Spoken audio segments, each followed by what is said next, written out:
welcome, because it'll be a big fuck off to the Daily Mail too. Syed, get on the stage! Thank you. Thank you very much, Bridget, for that introduction, and thank you all for being here today. In fact, we've had Bridget come up to London only a few weeks ago for a die-in demonstration that we staged in St Pancras, which was part of an international day of coordinated action in solidarity with refugees across Europe. I'm a member of London2Calais. Our organisation has been involved in building political struggle here at home that can challenge the British government to take in more asylum seekers.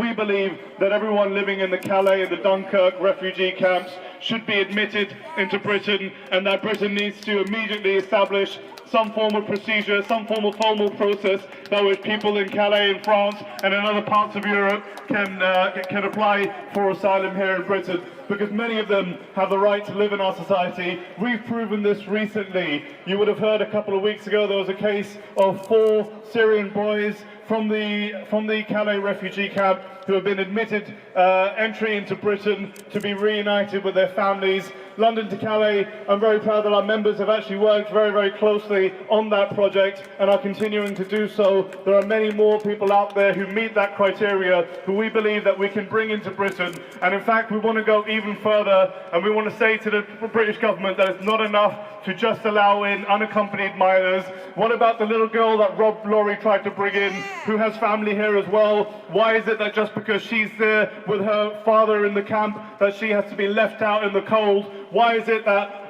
accompanied minors and families and vulnerable people can't be here? Why is it that everyone living in those camps can't be here? We're told constantly by the right-wing press, by the media, by the government, that there is no money, that there are no resources to bring refugees into our society, when in fact we know that's a lie, because overnight they find money to bomb Syria, they find money for war in Iraq, in Afghanistan.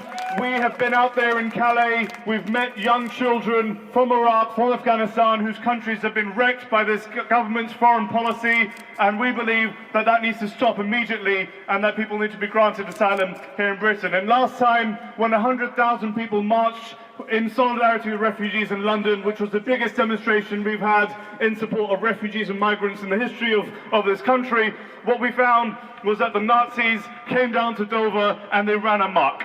And they were only able to do, in fact, what they wanted to do initially on that day was attack the demonstration in London. When they realized that there would be many tens of thousands of people there, they cowered away and they came to Dover. And they did run amok.